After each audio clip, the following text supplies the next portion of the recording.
तो आइए पीकेसी में आपका स्वागत है।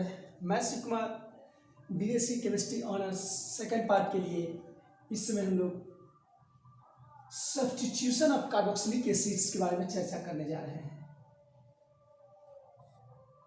Chapters substitution of carboxylic acids.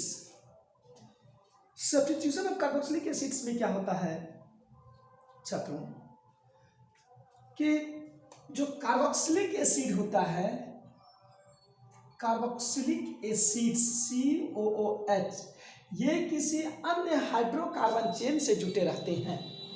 मान लेते हैं ये CH2 है, फिर इधर भी और हाइड्रोकार्बन से जुटे रहेंगे, एटलीस्ट मैं सपोज करता है यही CH2 है। तो यहाँ पर जो ये इनके एडजेसेंट कार्बन है, जो कार्बोक्सिलिक एसिड के एडजेसेंट कार्बन है, उनके हाइड्रोजन, यानी इसको हम इस हाइड्रोजन को इस प्रकार से लिखते हैं, जरा देख लिया जाए, CH2 और इधर ये बॉन्ड ये किसी और के साथ भी जुड़ सकता है, या CH3 ही रहे या CH ही रहे, जनरली H। तो ये जो हाइड्रोजन देख रही है, तो एक हाइड्रोजन या एक से ज्यादा हाइड्रोजन रिप्लेस हो जाए किसी दूसरे फंक्शनल ग्रुप के साथ, तब उसको हम लोग सब्स्टिट्यूशन ऑफ कार्बोक्सिलिक एसिड्स बोलते हैं। ओके, एज लाइक इसमें क्या करते हैं, हम इस हाइड्रोजन को हटा देते हैं तो -H करके, और यहाँ पर कोई हम अन्य functional group as like +NO2 डाल देते हैं। ठीक, तो इसका क्या हो जाएगा, ये CH और इधर NO2 और COOH। इस प्रकार से ये नाइट्रो एसिड यानी कार्बोक्सिलिक एसिड का ये नाइट्रो सब्स्टिट्यूशन कंपाउंड है। और इस प्रकार से ये नाइट्रो सब्स्टिट्यूशन कंपाउंड जो है, इसका क्या हुआ, substitution of carboxylic acids. Example के लिए हम लोग और भी ले सकते हैं, तो इसका नाम हो जाएगा क्या, नाइट्रो एसिड। इसी प्रकार से इसके जो कार्बोक्सिलिक एसिड है, इसे हम किसी और से रिप्लेस कर दें इसको, जैसे कि ये C, इधर हम H के जगह Cl डालें, COOH, तो इसका हो जाएगा क्लोरो एसिड, ये क्लोरो का एसिड हो जाएगा। यहीं पर यदि हम OHC COOH डालें और ये H, तो ये हो जाएगा हाइड्रोक्सी का एसिड हो जाएगा, ये तो हाइड्रोक्सी एसिड उसको कहेंगे। इसी तरह से यहाँ एमीन हम डाल दें तो CnH2HCOOH, इसको एमिनो एसिड्स के नाम से जानेंगे। इस प्रकार से ये सब्स्टिट्यूशन का कार्बोक्सिलिक एसिड के सब्स्टिट्यूशन आएंगे। एक बात याद रखें, इस कार्बोक्सिलिक का जो सब्स्टिट्यूशन होता है, इसमें एक कार्बोक्सिलिक एसिड का होना अनिवार्य है। इसके अलावा आप कोई दूसरा फंक्शनल ग्रुप डाल सकते हैं, चाहे वो नाइट्रो फंक्शनल ग्रुप हो, एमिनो फंक्शनल ग्रुप हो, या क्लोरो फंक्शनल ग्रुप हो, या हाइड्रोक्सो फंक्शनल ग्रुप हो, या सल्फो का हो, या साइनो का, आप किसी और का भी जो है यहाँ डाल सकते हैं। इस तरह से ये सब्स्टिट्यूशन ऑफ कार्बोक्सिलिक एसिड्स का होगा। अब हम एक आध एग्जाम्पल पर लेकर के चलते हैं और इस एग्जाम्पल के दरमियान आपको हम समझाने का प्रैक्टिस करते हैं। ओके, तो चलिए जरा इसे हम रेज करते हैं, पेन डाउन कर दीजिएगा।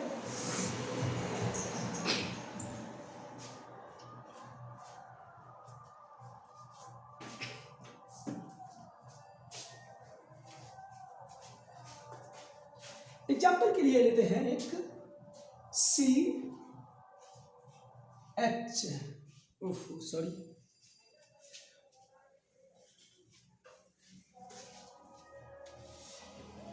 चलिए तो जानकारी लिया जाए।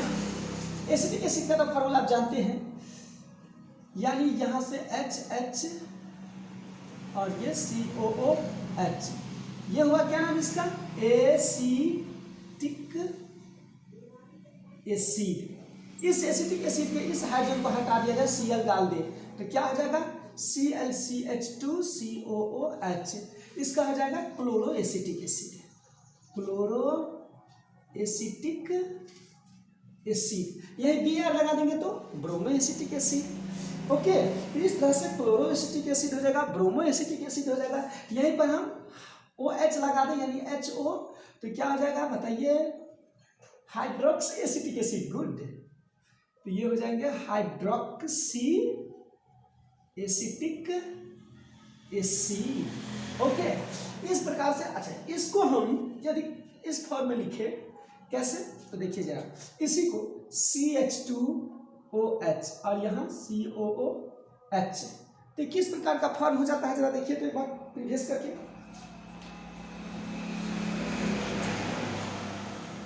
बिल्कुल सही, आपने क्या देखा, तो इधर जरा दिखा देता हूं, CH2 11 सॉरी फर्स्ट पार्ट में आप लोग पढ़ चुके हैं क्या, ये ग्लाइकोल का फार्मूला है, इसका ऑक्सीडेशन करने पर ये एसिटिक एसिड सॉरी एसिड में चेंज हो गया है, तो ये क्या नाम हुआ इसका, ग्लाइकोलिक एसिड। Good answer. तो इसका नाम दूसरा हम इसको और क्या लिख सकते हैं, ग्लाइकोलिक एसिड, तो इसको ग्लाइकोलिक एसिड का भी नाम देंगे। ओके, ये ग्लाइकोल है, ग्लाइकोल, तो ग्लाइकोल के एक कार्बन को यानी CH2OH के साथ ऑक्सीडेशन कर दिया तो ये एसिड में चेंज हो गया, ये पूरा का पूरा ब्रांच, तो इस तरह से ये ग्लाइकोलिक एसिड हो गया। अब चलिए आगे तरह ग्लाइकोलिक एसिड से और एग्जाम्पल हम लेकर के चलते हैं और इस प्रकार से दूसरे एग्जाम्पल भी बातचीत करते हैं, ठीक है।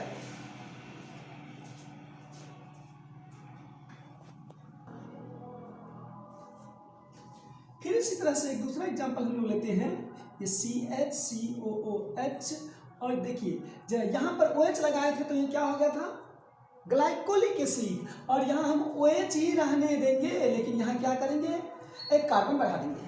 तो कार्बन की काउंटिंग किया जाए, यहाँ पर कार्बन के काउंटिंग के लिए देखा जाए 1 2 3, 3 कार्बन है, 3 कार्बन, आप इसको और भी तरीका से लिख सकते हैं, लेकिन आपके पास एक नया नाम आ गया, उसका नाम है कॉमन नाम लैक्टिक एसिड।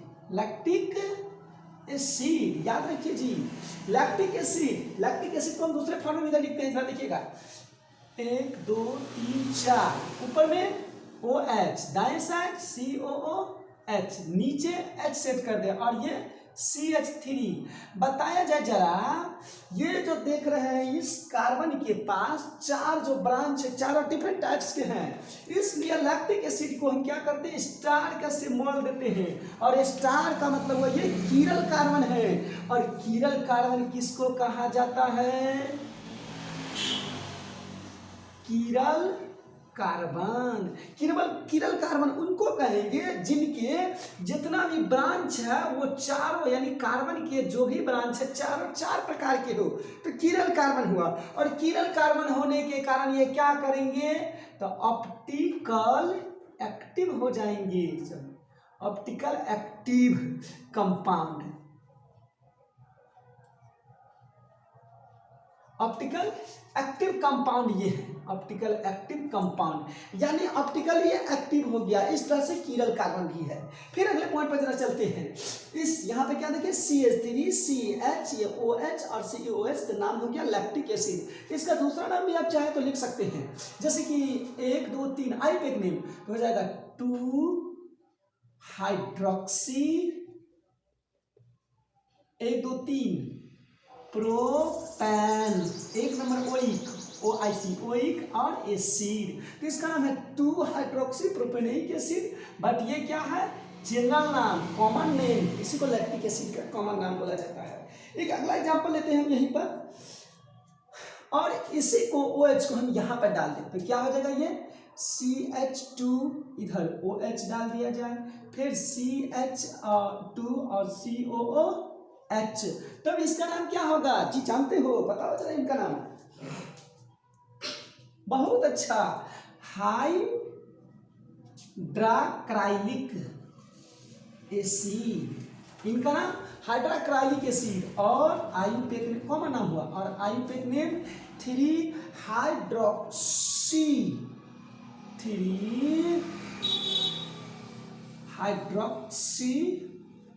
Propanoic acid. इस तरह से ये कॉमन नाम हो गए, ब्रैकेट में मैं घेरता हूँ कॉमन नाम को, ऊपर वाले में लैक्टिक एसिड को, और ये आईपेक नेम हो गए। ओके, इस तरह से ये 3 हाइड्रोक्सी प्रोपेनोइक एसिड हो गया। इस प्रकार से हम अगले कंपाउंड पर चलते हैं।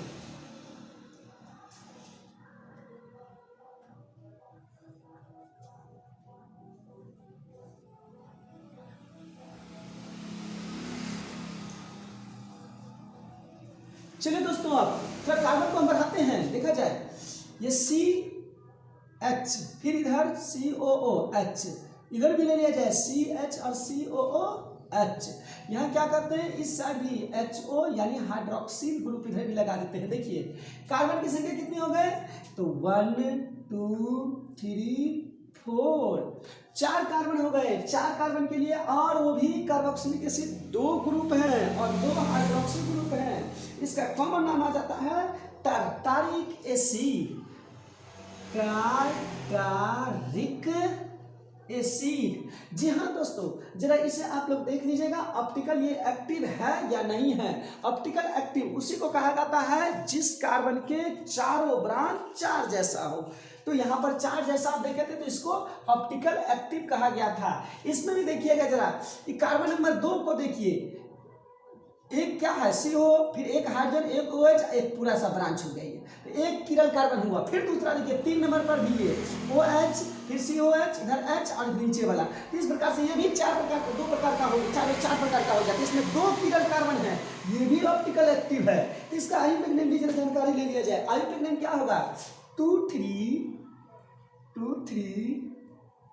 Di hydroxy, 2,3 di hydroxy. और क्या चाहिए, 4 कार्बन के लिए ब्यूटेन और डाइओइक एसिड, एक 1 4 लगा तो ब्यूटेन, 1,4 डाइओइक एसिड। इस प्रकार से ये टार्टारिक एसिड कॉमन नाम है, और ये 2,3 डाइहाइड्रोक्सी ब्यूटेन 1,4 डाइओइक एसिड कैसा नाम है, आइयूपेक्टिन। तो इस तरह से हम इसे भी बताए। एक और ब्रांच लेकर के चलते हैं, आप लोग याद कीजिए किसका, ग्लिसरॉल। ग्लिसरॉल, ग्लिसरॉल में कितने कार्बन हैं, 1 2 3 कार्बन है। तो ग्लिसरॉल में 3 कार्बन आपने देखे थे, और तीनों में क्या लगा था, तो तीनों में लगा था OH यानी CH2OH। लेकिन हम तो यहाँ से अलग करके लिखते हैं इसको, यहाँ पर CH, फिर COOH, फिर CH2 COOH, और इसके एक साइड में, तो देखिए इसको हम आसानी शब्द में इसको इधर लिखते हैं, इधर COOH इधर HO, यही फॉर्म है ना, यस ओके। तो देखा जाए, जरा इसको जानकारी लिया जाए। ये ग्लिसरॉल है, आप इसका काउंटिंग ऊपर से कीजिए चाहे नीचे से भी, जैसे 1 2 3 या 1 2 3 जैसे भी कीजिए। इसका नाम कैसे लिखते हैं, अच्छा पहले इसका कॉमन नाम जानकारी लिया जाए, बहुत ही मजेदार है कॉमन नाम। इनका कॉमन नाम है, इनका कॉमन नाम है साइट्रिक एसिड, साइट्रिक एसिड, ये है कॉमन नेम इनका, साइट्रिक एसिड, ये भी कॉमन नाम ही थे। अच्छा, साइट्रिक एसिड के बाद इनका आयुर्वेद में क्या होंगे, तो आयुर्वेद को काउंटिंग कर लिया और लिख लिया जाए, क्या लिखेंगे, 2 हाइड्रोक्सी, उसके बाद 3 कार्बन है तो क्या लिखेंगे, प्रोपेन। प्रोपेन के बाद क्या लिखेंगे, 1 2 3 क्या है, ट्राई कार्बोक्सिलिक एसिड, तो इसके लिखेंगे 1 2 3 try carboxylic acid, 1 2 3 try carboxylic acid. इस प्रकार से साइट्रिक एसिड का एक अलग सा नाम हो गया। एक और एसिड बचा हुआ है, जरा उसको भी हम चर्चा कर लेते हैं, 1 मिनट।